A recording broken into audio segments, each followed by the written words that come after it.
তো বন্ধুরা, আজকে আমাদের কাছে সকাল সকাল চলে এসেছিল একটি টেবিল ফ্যানের কয়েল। তো এই টেবিল ফ্যানের কয়েলটির প্রথমত দেখুন, আমরা ফার্স্টে কয়েল চেক করছি। তো কয়েলটি ঠিকই লাগছিল, ভিতরে খুলছি। তো ভিতরে শ্যাম্পুসে ডিস্টার্ব হতে পারে, তো আমরা শ্যাম্পুস চেঞ্জ করবো ফার্স্টে।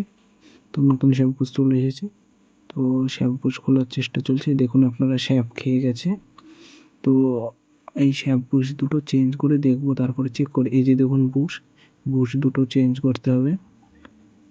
এই যে ভিতরকার বুশ, এটা তো দুটো বুশই চেঞ্জ করবো। এখন আমরা ফার্স্টে শ্যাফটটা চেঞ্জ করব।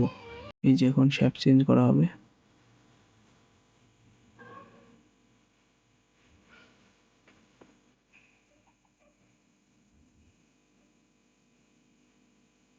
তো এবার বুশ চেঞ্জ করবো। এই যে বুশ, নতুন বুশ লাগানো হচ্ছে, একটু মোবিল দিয়ে দেবো।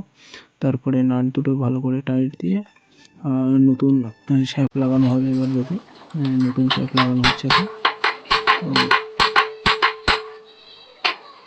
নতুন শ্যাফট লাগানো কমপ্লিট আমাদের। যে দেখুন, এবার এটা সেটিং করব। তো দেখুন, এটা ঠিক করে সেটিং করতে হবে, ওয়াশার টসার দিয়ে একটু দেখে শুনে সেটিং করতে হবে, নাহলে কয়েলটি খাম হয়ে যেতে পারে। এই যে দেখুন, এটা পুরো ফ্রি আছে।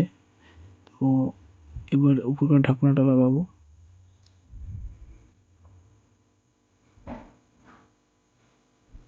এই যে দেখুন, আমাদের লাগানো কমপ্লিট। এবার আমরা লাইন দিয়ে এটা চেক করবো পুরো যে সঠিক ঘুরছে কি না। তো এবার আমরা ক্যাপাসিটার লাগাবো।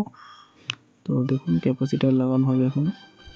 এটা ক্যাপাসিটার লাগানো কমপ্লিট। এবার আমরা লাইন দিয়ে দেখব এটি সঠিক ঘুরছে কিনা। এই যে দেখুন, আমাদের ফ্যানটি একদম এখন ঠিক হয়ে গেছে। তো ক্যাপাসিটার দিয়ে রানিং হয়ে গেছে। তো ফ্যানটি আমাদের একদম এখন সঠিকভাবে ছাড়া হয়ে গেছে।